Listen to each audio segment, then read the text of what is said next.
ഞാൻ എൻ്റെ കുറ്റമായിട്ട് തന്നെ ഞാൻ നിങ്ങളോട് പറയുന്നു. I am very sorry about it. എനിക്ക് വരാൻ പറ്റുന്നില്ല. മകളുടെ ആദ്യ ചിത്രം വൻ ഹിറ്റായി നിൽക്കുമ്പോഴും ആ സന്തോഷത്തിൽ പങ്കുചേരാൻ പറ്റാത്ത വിഷമത്തിലാണ് നടൻ മോഹൻലാൽ. വളരെ സങ്കടകരമായ ഒരു വാർത്തയാണ് ഇന്ന് അദ്ദേഹം സോഷ്യൽ മീഡിയയിലൂടെ പുറത്തുവിട്ടിരിക്കുന്നത്. വളരെ സങ്കടകരമായ അവസ്ഥയിലാണ് ഞാനിപ്പോൾ. ഇന്ത്യയിൽ നിന്നുള്ള അഭിനേതാവ് എന്ന നിലയിൽ ഏറ്റവും കൂടുതൽ ഷോ ചെയ്തിരിക്കുന്നതും ഞാൻ തന്നെയാണ്.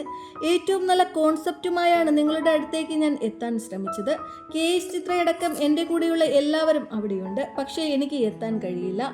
എന്തുകൊണ്ടാണെന്ന് അറിയില്ല. എൻ്റെ ജീവിതത്തിൽ ആദ്യമായാണ് ഇങ്ങനെ സംഭവിച്ചത്. എനിക്ക് വിസ കിട്ടി. സാങ്കേതിക പിഴവാണോ ക്ലറിക്കൽ മിസ്റ്റേക്കാണോ എന്നതിലേക്കൊന്നും ഞാൻ കടക്കുന്നില്ല. എല്ലാം എൻ്റെ കുറ്റമായി ഞാൻ ഏറ്റെടുക്കുന്നു. എനിക്ക് വരാൻ പറ്റുന്നില്ല. ഞാനൊഴികെ എല്ലാവരും അവിടെയുണ്ട്. ദൂരെ നിന്ന് ഡ്രൈവ് ചെയ്തും മറ്റുമായി ഒരുപാട് പേർ എൻ്റെ ഷോ കാണാൻ എത്തിയിട്ടുണ്ടെന്ന് എനിക്കറിയാം. അവരോടെല്ലാം ഹൃദയത്തിൻ്റെ ഭാഷയിൽ ക്ഷമ ചോദിക്കുന്നു.